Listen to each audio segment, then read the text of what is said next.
नमस्कार। आकाशवाणी देहरादून से प्रस्तुत हैं प्रादेशिक समाचार। पहले मुख्य समाचार। मुख्यमंत्री पुष्कर सिंह धामी ने कहा है कि सुगम, सुरक्षित और सुव्यवस्थित चारधाम यात्रा प्रदेश सरकार की सर्वोच्च प्राथमिकता है। प्रदेश के गढ़वाल मंडल संचालित चारधाम यात्रा अपने अंतिम चरण में अब तक 44,50,000 से अधिक श्रद्धालुओं ने दर्शन किए। चमोली जिले में स्थित विश्व धरोहर फूलों की घाटी शीतकाल के लिए बंद कर दी गई है। राष्ट्रीय स्वच्छ गंगा मिशन की ओर से 4 नवंबर को हरिद्वार के चंडी घाट पर गंगा उत्सव का आयोजन किया जाएगा और प्रदेश में दीपावली का त्योहार उत्साह के साथ मनाया जा रहा है।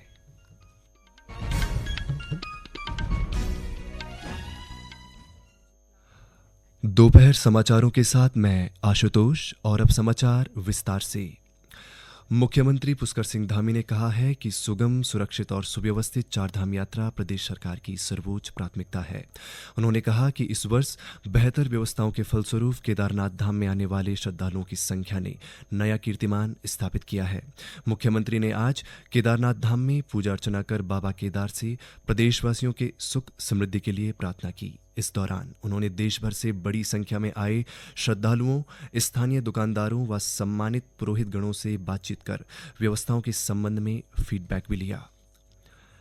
प्रदेश के गढ़वाल मंडल संचालित चारधाम यात्रा अपने अंतिम चरण में है। अब तक 44,60,000 से अधिक श्रद्धालु चारों धामों केदारनाथ, बद्रीनाथ, गंगोत्री और यमुनोत्री के दर्शन कर चुके हैं। यात्रा के अंतिम दिनों में बड़ी संख्या में श्रद्धालुओं के पहुंचने की संभावना है। श्रद्धालुओं की सुविधा के लिए सरकार और प्रशासन ने सुरक्षा और मूलभूत सुविधाओं के विशेष प्रबंध किए हैं। एक रिपोर्ट।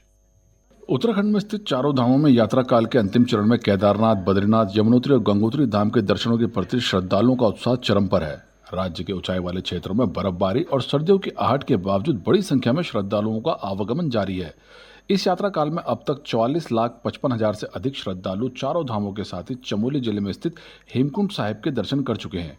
रुद्रप्रयाग स्थित केदारनाथ धाम में दर्शन करने वाले तीर्थयात्रियों की संख्या 15,42,000, बद्रीनाथ धाम में 12,34,000 और उत्तरकाशी स्थित गंगोत्री व यमुनोत्री धाम में दर्शन करने वाले तीर्थयात्रियों की संख्या 15 लाख को पार कर गई है। अब तक यमुनोत्री धाम में 7 लाख से अधिक और गंगोत्री धाम में 8 लाख से अधिक तीर्थयात्री दर्शन कर चुके हैं। गत 10 मई को केदारनाथ, यमुनोत्री और गंगोत्री धाम के कपाट उद्घाटन के साथ आरंभ हुई चारधाम यात्रा का वर्तमान सत्र अब अंतिम चरण में है। परंपरा के अनुसार शीतकाल के आगमन पर 2 नवंबर को अन्नकूट पर्व के अवसर पर गंगोत्री मंदिर के कपाट बंद कर दिए जाएंगे और 3 नवंबर को भैया दूज के अवसर पर केदारनाथ धाम और यमुनोत्री मंदिर के कपाट बंद किए जाएंगे। वहीं बद्रीनाथ धाम के कपाट 17 नवंबर को श्रद्धालुओं के लिए शीतकाल के लिए बंद कर दिए जाएंगे।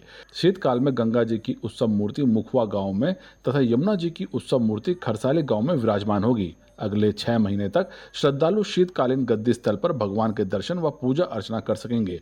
वहीं चमोली जिले में स्थित सिखों के पवित्र तीर्थ हेमकुंड साहिब व लक्ष्मण मंदिर के कपाट 10 अक्टूबर को शीतकाल के लिए बंद कर दिए गए। हेमकुंड साहिब गुरुद्वारा प्रबंधन समिति के वरिष्ठ प्रबंधक सरदार सेवा सिंह ने बताया कि इस वर्ष 1,83,722 श्रद्धालुओं ने हेमकुंड साहिब में मत्था टेका। इस यात्रा काल में सड़कों को निरंतर खुला रखने तथा यात्रा प्रबंधन के लिए अनेक ठोस प्रयासों के फलस्वरूप यात्रा सुचारू व व्यवस्थित ढंग से संचालित होती रही।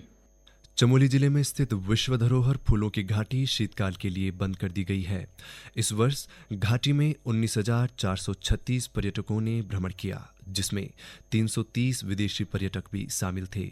इससे पार्क प्रशासन को 39,250 रुपये की आय हुई है। गौरतलब है कि फूलों की घाटी हर साल 1 जून को पर्यटकों के लिए खोली जाती है और 31 अक्टूबर को बंद कर दी जाती है।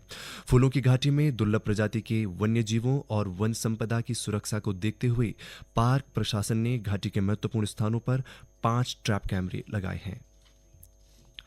आज वीर शहीद केसरी चंद जी की जयंती है। मुख्यमंत्री पुष्कर सिंह धामी ने सोशल मीडिया पर उन्हें श्रद्धांजलि देते हुए कहा कि देश की आज़ादी के नायक और उत्तराखंड के लाल शहीद केसरी चंद जी के बलिदान को कभी भुलाया नहीं जा सकता।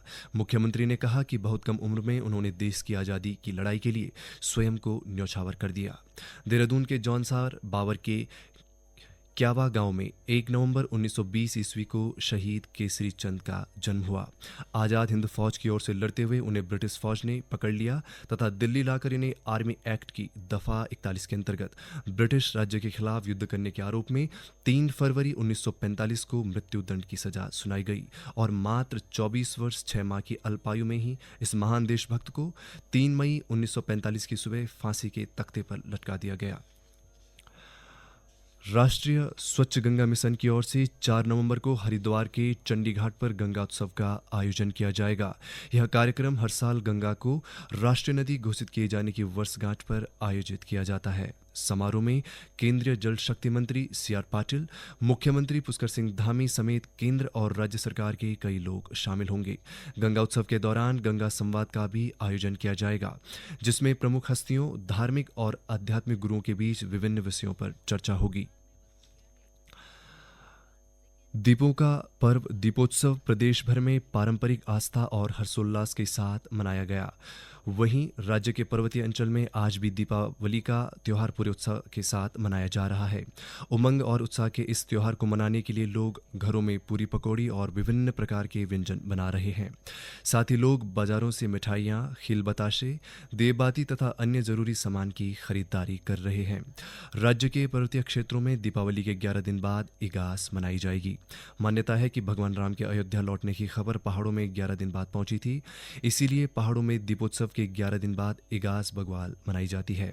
वहीं दूसरी मान्यता के अनुसार दीपावली के समय गढ़वाल के वीर माधो सिंह भंडारी के नेतृत्व में गढ़वाल की सेना ने दापा घाट तिब्बत का युद्ध जीतकर विजय प्राप्त की थी। दीपावली के ठीक 11वें दिन गढ़वाल की सेना अपने घर पहुंची थी। युद्ध जीतने और सैनिकों के घर पहुंचने की खुशी में उस समय इगास बग्वाल मनाई गई थी। ये समाचार आकाशवाणी के देहरादून केंद्र से प्रसारित किए जा रहे हैं। अल्मोड़ा हल्द्वानी राजमार्ग पर रामगढ़ क्षेत्र में नदी को प्रदूषित करने वालों पर नैनीताल वन विभाग 5,000 रुपये का जुर्माना लगाएगा। वन क्षेत्राधिकारी विजय मेलकानी ने बताया कि नदी को प्रदूषित करने वालों के खिलाफ कार्रवाई भी की जाएगी। उन्होंने बताया कि राजमार्ग पर स्थित रामगढ़ क्षेत्र में बहने वाली नदी लगातार प्रदूषित हो रही है। राजमार्ग पर सफर करने वाले पर्यटक जल विद्युत परियोजना के पास नदी क्षेत्र को जाने वाले रास्ते से नदी तक पहुंच रहे हैं और नदी में कूड़ा डाल रहे हैं। टिहरी जिले के शिवपुरी जाजल सड़क की स्वीकृति मिलने पर नरेंद्र नगर ब्लॉक के दोगीपट्टी के ग्रामीणों ने खुशी जताई है। शिवपुरी से करीब 10 किलोमीटर और जाजल से 6 किलोमीटर निर्माण पूरा हो चुका था, लेकिन धौड़ियागला और हाड़ीसेरा तक बीच के भाग में वन भूमि प्रकरण के कारण लगभग 7 किलोमीटर मार्ग का निर्माण रुका हुआ था। बीते दिनों केंद्रीय वन एवं पर्यावरण मंत्रालय से सड़क के लिए वन भूमि हस्तांतरण की सैद्धांतिक अनुमति मिलने से सड़क निर्माण का रास्ता साफ हो गया है। सड़क बनने से स्थानीय लोगों के अलावा 4 धाम यात्रियों को भी लाभ मिलेगा। नेशनल स्टॉक एक्सचेंज और बॉम्बे स्टॉक एक्सचेंज आज वार्षिक दिवाली मुहूर्त कारोबार सत्र आयोजित करेंगे। इस विशेष कारोबार सत्र के साथ नए कैलेंडर वर्ष संवत 2021 की शुरुआत होगी। नेशनल स्टॉक एक्सचेंज की अधिसूचना के अनुसार प्री ओपन ट्रेडिंग सेशन शाम 5:45 पर शुरू होगा और शाम 6 बजे तक चलेगा, जबकि सामान्य कारोबार शाम 6 बजे से शाम 7 बजे तक चलेगा। भारतीय शेयर बाजार दिवाली के दिन मुहूर्त कारोबार सत्र आयोजित करते हैं। निवेशकों और व्यापारियों के निवेश के लिए इसे शुभ मुहूर्त माना जाता है। और अब संक्षिप्त समाचार। हरिद्वार के जिलाधिकारी करमिंदर सिंह ने बाल सुधार गृह और मातृ आंचल में निराश्रित बच्चों के साथ दीपावली मनाई। इस दौरान जिलाधिकारी ने बच्चों को फल, मिठाइयां और मोमबत्ती दी। बड़कोट के चपटाड़ी गांव में कल लकड़ी के 2 मंजिला मकान में आग लगने से घर सहित सामान जलकर राख हो गया। ग्रामीणों ने पीड़ित परिवार को मुआवजा देने की मांग की है। प्रधानमंत्री की आर्थिक सलाहकार परिषद के अध्यक्ष और अर्थशास्त्री विवेक देब रॉय का आज सुबह निधन हो गया। वे 69 वर्ष के थे। उन्होंने कई किताबें, शोध पत्र और लोकप्रिय लेख भी लिखे। वे कई समाचार पत्रों के संपादक भी रहे हैं।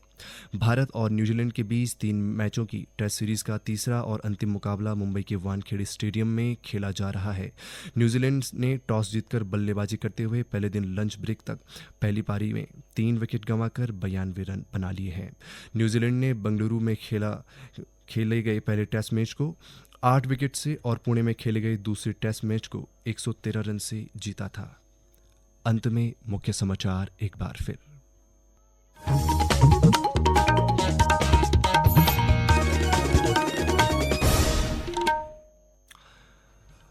मुख्यमंत्री पुष्कर सिंह धामी ने कहा है कि सुगम, सुरक्षित और सुव्यवस्थित चारधाम यात्रा प्रदेश सरकार की सर्वोच्च प्राथमिकता है। प्रदेश के गढ़वाल मंडल संचालित चारधाम यात्रा अपने अंतिम चरण में अब तक 44,50,000 से अधिक श्रद्धालुओं ने किए दर्शन। चमोली जिले में स्थित विश्व धरोहर फूलों की घाटी शीतकाल के लिए बंद कर दी गई है। राष्ट्रीय स्वच्छ गंगा मिशन की ओर से 4 नवंबर को हरिद्वार के चंडी घाट पर गंगा उत्सव का आयोजन किया जाएगा और प्रदेश में दीपावली का त्यौहार उत्साह के साथ मनाया जा रहा है। इसके साथ ही प्रादेशिक समाचारों का ये बुलेटिन समाप्त हुआ। नमस्कार।